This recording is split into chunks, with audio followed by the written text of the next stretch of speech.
আজকে আমরা এমন একটা অবস্থায় দেশকে এরা নিয়ে গেছে যেখানে কোনো, যেটা আমরা দেখছি, আমরা সারা বিশ্ব দেখছে, যে বাংলাদেশটা উন্নয়নের রোল মডেল হিসেবে স্থান করে নিয়েছিল বিশ্বব্যাপী। মানুষের জীবনে শান্তি ছিল, নিরাপত্তা ছিল, উন্নতি ছিল, পেটে ভাত ছিল, মাথা গোঁজার জন্য ঘর বানিয়ে দিচ্ছিলাম বিনামূল্যে, বাচ্চাদের স্কুলে পড়াশোনা, একবার নারী শিশু থেকে শুরু করে সকলে তাদের একটা অধিকার ছিল। পড়াশোনার সুব্যবস্থা, বিনামূল্যে বই দেওয়া, প্রত্যেকটা স্কুলের উন্নতি করে দেওয়া, মাদ্রাসা উন্নতি, মাদ্রাসা শিক্ষাকে স্বীকৃতি দেওয়া থেকে শুরু করে এমন কোনো কাজ নেই আমরা করিনি। চিকিৎসা সেবা জনগণের দৈর্ঘ্যে পৌঁছে দিয়েছিলাম কমিউনিটি ক্লিনিকের মাধ্যমে।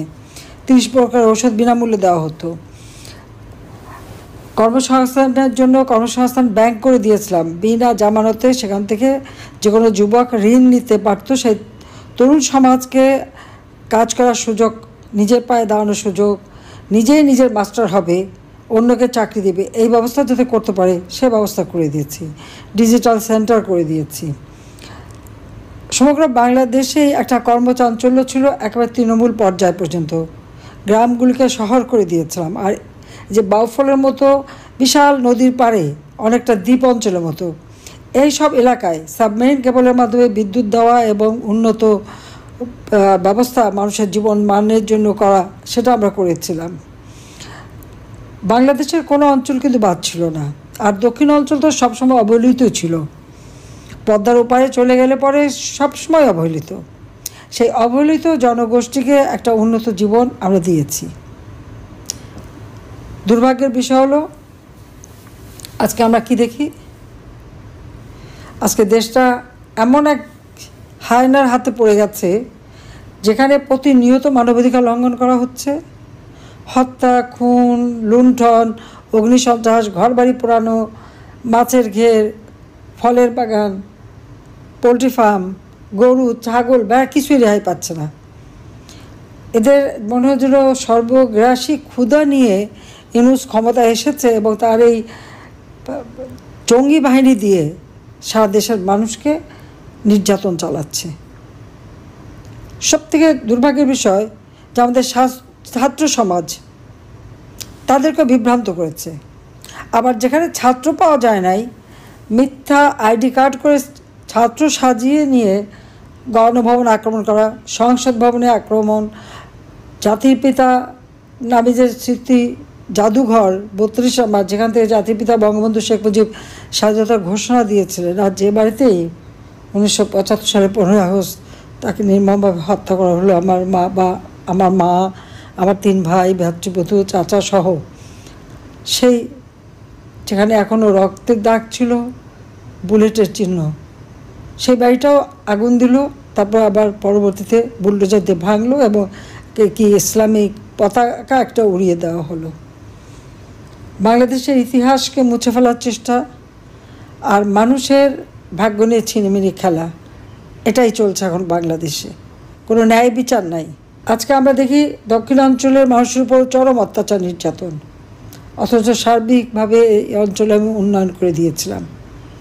বর্গা চাষিরা বিনা জামানতে তারা ঋণ নিতে পারত। সার, বীজ, ঋণ কৃষকদের জন্য কোনো কিছুর জন্য অভাব ছিল না।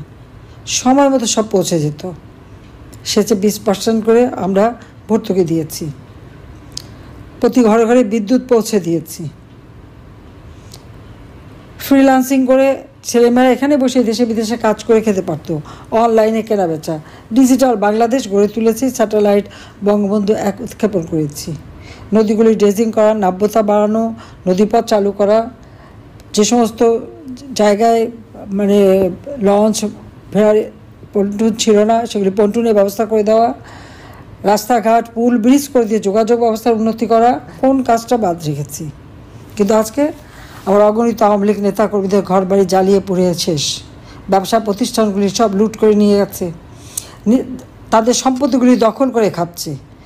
আমি জানি না এই মানুষের কি লজ্জা হয় না অন্যের সম্পত্তি দখল করে নিতে, লুটপাট করতে?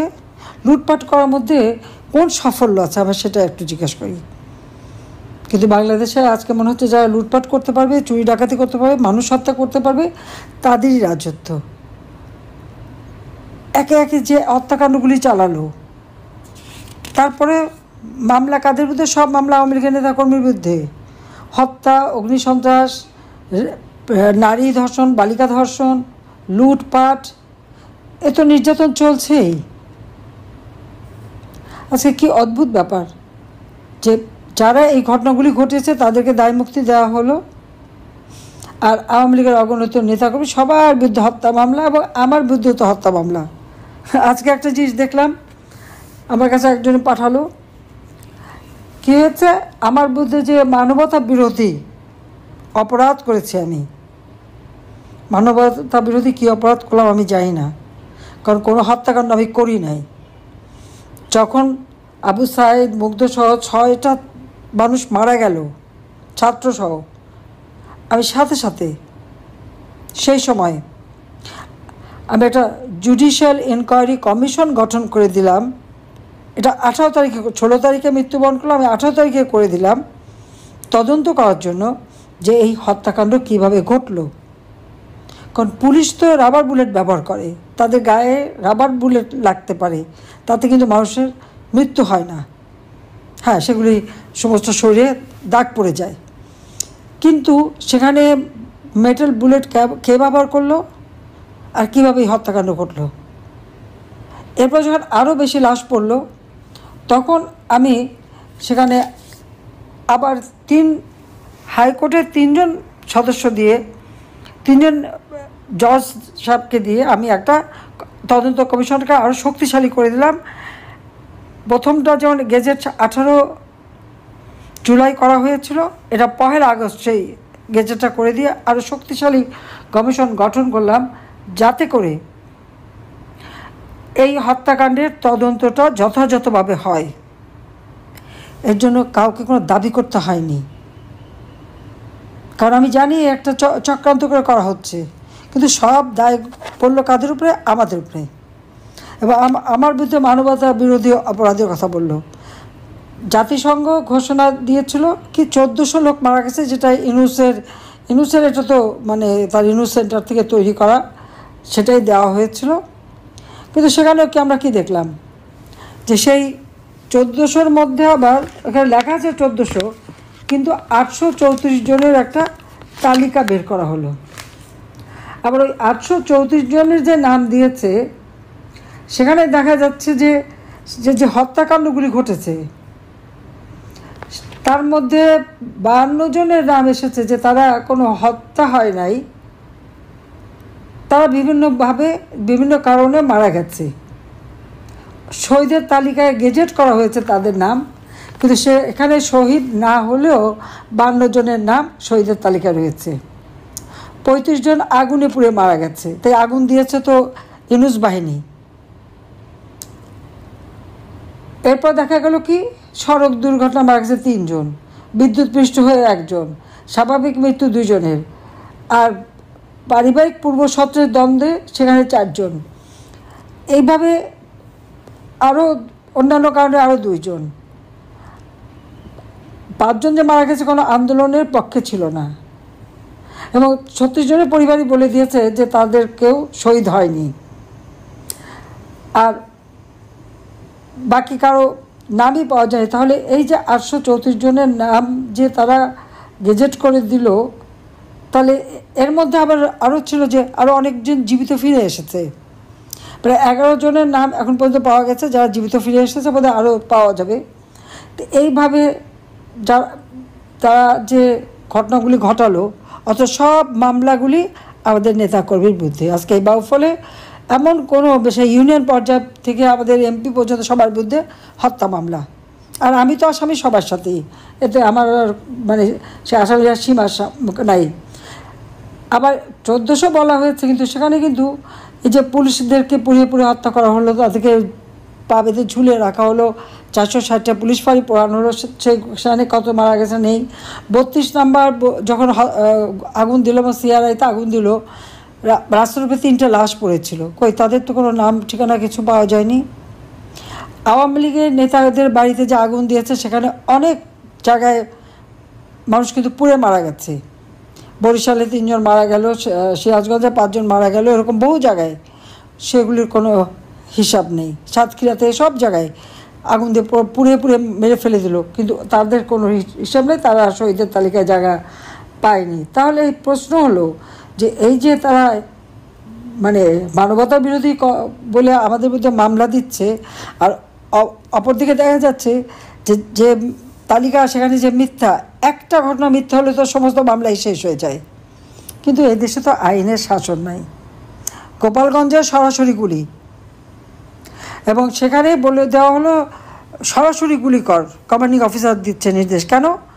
এটা প্রধান উপদেষ্টা ইউনূসের নির্দেশ, যে গুলি করে হত্যা করে তার ওই সন্ত্রাসী কয়েকটাকে উদ্ধার করার জন্য। তার 5 জনকে উদ্ধার করতে 5টা লাশ ফেললো, আর না হলো প্রায় 50 জনকে আহত করলো, আর 51 জন গুম হয়ে গেছে। তাদের এখনও কোন জেলে রাখছে সেটাই খোঁজ পাওয়া যাচ্ছে না। ওই 5 জনকে উদ্ধার করতে কি মূল্যবান 5 জন তাদের, যাদের দুর্নীতি এখন সব দেশে ছড়িয়ে পড়েছে। এরাই আসছে আজকে তাদের হিরো। অদ্ভুত একটা দেশ বাংলাদেশ।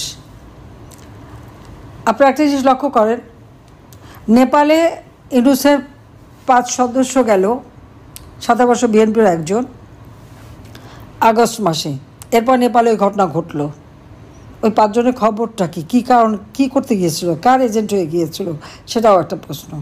কিন্তু নেপালে যখন এই অগ্নিসন্ত্রাস ঘটনা হলো এবং সেখানে প্রাইম মিনিস্টার যখন সরে গেল, যিনি প্রাইম মিনিস্টার হলেন তিনি প্রাইম মিনিস্টার হয়েই কিন্তু ঘোষণা দিলেন যারা পার্লামেন্টে আগুন দিয়েছে, প্রাইম মিনিস্টারের বাড়িতে আগুন দিয়েছে, ব্যাংকে এবং হাইকোর্টে আগুন দিয়েছে, এই অগ্নিসন্ত্রাস এবং হত্যাকাণ্ডে যারা জড়িত তাদের বিচার করবেন। আর সাথে সাথে নির্বাচনের তারিখ ঘোষণা করলেন। আসুন বাংলাদেশে 15ই জুলাই থেকে যাদেরকে হত্যা করা হয়েছে তারা কোনোদিন বিচার পাবে না। স্বজনহারা বেদনা নিয়েই থাকতে হবে। আগুনে পড়ে যাদের ঘর বাড়ি, ব্যবসা প্রতিষ্ঠান, ইন্ডাস্ট্রি সব কিছু পুড়ে গেছে, তারা কোনোদিন বিচার পাবে না। কারণ ওই আগুনের জ্বালাটাই তাদের সারা জীবন বইতে হবে। তার কারণটা কি? কারণ খুব স্পষ্ট। কোটা বিরোধী আন্দোলন, বৈষম্য বিরোধী আন্দোলন চলছিল। 14 জুলাই পর্যন্ত তো সেই ছেলেদের মেয়েদের গায়ে কোনো একটা টোকাও পড়েনি। পুলিশ তাদের সহযোগিতা করেছে, কেউ পুলিশের উপর লাঠিচার্জ করেনি। কিন্তু আজকে ইউনূস ক্ষমতা আসার পরে কেউ যদি 1 ঘন্টার জন্য আন্দোলন করে, গুলি বোমা করে লাশ ফেলে দেয় এবং ছত্রভঙ্গ করে। গরম পানি, প্রাইমারি শিক্ষক, ছোট শিশু সহ তার উপরে পানি মারা হলো। কিন্তু আমি ক্ষমতায় থাকতে তো সেটা করি নাই, বরং তাদের সাথে আলোচনা করে তাদের সব দাবি মেনে নিলাম। সব মানার পরে আসলে আবার 9 দফা, সেটাও মানলাম। তারপর গেল 1 দফা। এই তো তাদের অবস্থা। আর তারা এই 15 জুলাই থেকে যে হত্যাকাণ্ড এবং অগ্নিসন্ত্রাস শুরু করলো, সেখানে কি পুলিশ হত্যা, সংখ্যালঘু হত্যা, আইনজীবী, সেখানে পেশাজীবী, কেউ তো বাদ যায়নি। আর আওয়ামী লীগের নেতাকর্মী তো আছেই। সরাসরি তাদেরকে একের পর এক হত্যা করা হচ্ছে এবং এদের কোনো বিচার নাই। এরা শহীদের তালিকাও না। তাহলে শহীদের তালিকা কারা কী করলো? এই তালিকা করে এইভাবেই তারা। তো ইউনূস কী করলো? এই অপরাধীদের যারা মানে একটার পর একটা সমস্ত সেই মেট্রো রেল থেকে শুরু করে সব যা আগুন দিল, যারা নিজেরা স্বীকার করেছে আগুন দিয়েছে, তাদেরকে দায় মুক্তি দেওয়া হলো। দায় মুক্তি মানে কি? ইন্ডেমনিটি। কারণ এদের বিরুদ্ধে কোনো মামলা করা যাবে না, এদের কোনো শাস্তি হবে না, তাদেরকে দায় মুক্তি দিল। নেপালে বলল ওরা দোষী, তাদের বিচার হবে। আর ইউনূস সাহেব বললেন কি? তারা নির্দোষ, তাদেরকে দায় মুক্তি দিয়ে দেওয়া হলো। আর যত মামলা, সব মামলা হলো আওয়ামী লীগের নেতাকর্মীর বিরুদ্ধে, আওয়ামী লীগ আর সহযোগী নেতাকর্মীর বিরুদ্ধে, এবং মামলা চলছে। যে কোর্টে যুদ্ধাপরাধীদের বিচার হয়েছে সেই কোর্টে বিচার করছে আমাদের। কি অদ্ভুত কাণ্ড! আসলে ওই যে যুদ্ধাপরাধীদের বিচার করেছে সেই প্রতিশোধ দিচ্ছে। আর সেই কোর্টে আবার আজকে একজন সাক্ষী দিল। সেই সাক্ষীটা যিনি দিলেন, ওটা দেখে আমি বললাম যে এই লোককে সাক্ষী দিতে নিয়ে এসেছে কি মানবাধিকার সংরক্ষণের জন্য। সেখানে 2015 সালে বিএনপির নেতা এই মাহমুদুর রহমান, যে সাক্ষী দিচ্ছে আমার বিরুদ্ধে মানবতা বিরোধী অপরাধের জন্য আমার বিরুদ্ধে সাক্ষী দিচ্ছেন, এই মাহমুদুর রহমান আর শফিক রহমান, তারা যুক্তরাষ্ট্রে যায়। সেখানে বিএনপির এক নেতার ছেলে রিজভী আহমেদ সিজার, এই রিজভী আহমেদ সিজারকে টাকা দিয়েছিল মোটা অঙ্কের। এই টাকাটা কেন দিল? এফবিআইয়ের এক অফিসারকে তারা হায়ার করছে, তারা কিনে ফেলছে, $30,000 দিয়েছে এবং তার কাছ থেকে তথ্য সংগ্রহ করা।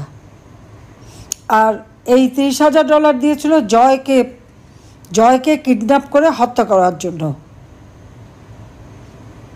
এটা আবার ধরা পড়ল, ওই যে এফবিআই অফিসারকে এরা যে হাত করেছিল, সেই এফবিআই অফিসারের বিরুদ্ধে দুর্নীতির মামলা হয়। এই দুর্নীতির মামলা যখন চলছে তখনই এফবিআইয়ের ওই অফিসারের বিরুদ্ধে তদন্ত করতে গিয়ে তাদের কাছে ধরা পড়ে যে এই অফিসারকে অর্থ দেওয়া হয়েছিল ঘুষ হিসাবে, এবং সেইটা পাওয়ার পরে তখন তাদের তদন্তে বেরিয়ে আসে যে এই যে বিএনপি নেতার ছেলে, তার নাম হচ্ছে রিজভী আহমেদ সিজার। এই সিজারকে এবং এই ঘটনা ঘটানোর জন্য টাকা দেয় এই মাহমুদুর রহমান, যে আজকে আমার বিরুদ্ধে সাক্ষী দিচ্ছে, সে আর শফিক রহমান, আমার ছেলে জয়কে কিডন্যাপ করে হত্যা করার জন্য। এবং এই ফেডারেল কোর্টের মামলায় সেই সিজারকে শাস্তি দেওয়া হয়, 3 বছরের কারাদণ্ড দেওয়া হয় এবং তার বিরুদ্ধে অভিযোগ প্রমাণিত হয় এবং তার বিরুদ্ধে সাক্ষী প্রমাণিত হওয়াতে সে 4 মার্চ 2015 সালে 4 মার্চে 3 বছরের কারাদণ্ড দেয় নিউ ইয়র্কের হোয়াইট প্লেসেন্ট ফেডারেল আদালত। অর্থাৎ নিউ ইয়র্কের ফেডারেল আদালত সেই সিজারকে জেলে দিল। আর যেহেতু শফিক রহমান আর মাহমুদুর রহমান তখন ইউএসএ ছিল না, বাংলাদেশে, ওই আদালতের যে রায়, সেই রায়ে এই দুজনের নাম আছে, এই দুজনের নাম দিয়ে দেওয়া হয় এবং তাদের একটা মানে ছিল, প্রচ্ছন্ন নির্দেশনাও ছিল যে এদের বিরুদ্ধে জন্য যথাযথ মামলা দেশে করা হয়, এবং সেই কারণেই কিন্তু এদের বিরুদ্ধে মামলা করা হয়েছিল। সেই হোয়াইট প্লেন্সের ফেডারেল আদালত নিউ ইয়র্কে, সেই হোয়াইট প্লেন্সের ফেডারেল আদালতেই কিন্তু শাস্তি দেওয়া হয়। তো আমার কথাটা হচ্ছে, সেই লোক আজকে আমার বিরুদ্ধে মানবতা বিরোধী আমি অপরাধ করেছি তার সাক্ষীটা দিচ্ছে, যে আমার ছেলেকে কিডন্যাপ করে হত্যা করার জন্য এফবিআই অফিসারকে ঘুষ দিয়ে আমেরিকার ফেডারেল কোর্টে সেটা প্রমাণ হয়। এটা তো আমরা কেউ জানতাম না, জয়ও জানতো না। ওই কোর্ট জয়কে তখন ডাকে, তার কাছে সাক্ষী নেয়, তাকে জিজ্ঞেস করে, আসলে সে কিছুই জানে না, তখন আমরা কেউ জানি না। আর সেই চক্রান্তকারী আজকে হয়ে গেছে ইউনূস সাহেব, যে আমার বিরুদ্ধে আইসিটিতে যে বিচার মামলা, মানে আদালতে সাক্ষী গ্রহণ, উনি সাক্ষী দিচ্ছেন, 3 দিন ধরে সাক্ষী দিয়ে যাচ্ছে। তা আমি এটা দেশবাসীর কাছে এর বিচার চাই, এবং আজকে আওয়ামী লীগের নেতাকর্মীও এখানে আছে, তা আপনাদেরও বলে রাখলাম যে আপনারা এটা মনে রেখে দিয়েন যে এই যে ইউএসের যে তদন্ত সংস্থা এফবিআই, এই এফবিআই তদন্ত করেছে তাদেরই আরেকজন মানে কর্মকর্তার বিরুদ্ধে। ওই তদন্তে বেরিয়ে আসে এই শফিক রহমান, মাহমুদুর রহমানের নাম, যে সে তারা টাকা দিয়েছিল জয়কে কিডন্যাপ করার জন্য। আর সেই মাহমুদুর রহমান এখন আমার বিরুদ্ধে সাক্ষী দেয় মানবতা লঙ্ঘন করার জন্য। আমি নাকি লঙ্ঘন করেছি মানবতা। সে কী করেছিল? সে তো আমার সন্তানকেই কিডন্যাপ করে হত্যা করতে চেয়েছিল। কোথায় আছি আমরা? আইনের শাসন নাই, বিচার নাই, কিছু নেই। এবং সেখানে ওই কোর্টে তো যেমন জেডাই খান পান্না সাহেব যেতে চেয়েছেন, তাকে অ্যালাউ করেনি, তার নিজেই আমার পক্ষে একজন আইনজীবী দাঁড় করিয়ে দিয়েছেন। তো সে প্রথমে ভালো ভালো কথা বলবে, তারপরে ওরা যা বলবে তাই শুনবে, আর সেই শাস্তি হবে। তাহলে এই যে অপরাধটা সে করলো মাহমুদুর রহমান, তার কি হবে? তার তো মামলা হয়েছিল তার বিরুদ্ধে, সে তো দেশ থেকে পালিয়েছিল। আজকে আওয়ামী লীগকে তারা ধ্বংস করবে, আওয়ামী লীগের নিবন্ধন বাতিল করে দিয়েছে, আওয়ামী লীগের কার্যক্রম স্থগিত করে দিয়েছে, ছাত্রলীগেরকে তারা ব্যান করেছে। কেন? ওই সার্জিৎ থেকে শুরু করে হাসনাত থেকে শুরু অনেকেই তো ছাত্রলীগ করতো, এমনকি ওই যে এখন শিবির করে তারাও তো একসময় ছাত্রলীগে ঢুকেছিল। হ্যাঁ, গরিব ঘরের ছেলে ছাত্রলীগ করতে এসে ওই জামাত বিএনপির টাকার কাছে বিক্রি হয়ে তারা তাদের হয়ে গেল, সেই আদর্শে চলে গেল তারা। এখন তারা সাধু, আর আমার ছাত্রলীগ তাদের আর কোনো অধিকার নেই, তাদেরকে এখন রাজনীতি করতে পারবে না। তো এদেরও তো সেই একই অপরাধী, এরা তো অপরাধী। বরং আমি বলবো যে এরাই বিভিন্ন অপরাধ করে ছাত্রলীগের কাঁধে বদনামটা ফেলে দিয়ে আজকে তারা সাধু হয়ে গেছে, আর ছাত্রলীগ ব্যান করা হয়েছে। তো একই অপরাধীতে এরা দোষী, এরা ভালো, ছাত্রলীগ খারাপ, সেটা হয় কীভাবে? তো এইরকম অবস্থা আজকে সারা বাংলাদেশে চলছে। কাজে এই ইউনূসের হাত থেকে দেশকে যদি রক্ষা করা না যায়, তা বাংলাদেশে কোনো মানুষের আর কিছু অস্তিত্ব থাকবে না। যেভাবে দেশটাকে উন্নত করেছিলাম, এবং সেখানে আবার খুব কায়দা করে 2024 সালের 30শে জুন আমরা যে বাজেট দিলাম, সেখানেই তো বলা আছে যে আমাদের দেশের দারিদ্র্যের হার 18.7%, অতি দারিদ্র্যের হার 5.6%। হোসেন জিলুর এক প্রতিবেদন দিল, সেখানে লিখছে 2022 সাল থেকে নাকি দারিদ্র্যের হার বাড়তে থাকে। বাড়বে কেন দারিদ্র্যের হার? দারিদ্র্যের হার বাড়েনি।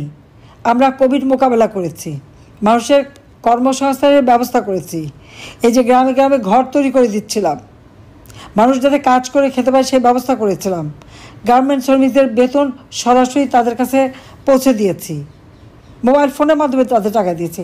আজকে একে একে সমস্ত শিল্প কারখানা বন্ধ, সব বন্ধ করে দিয়েছে।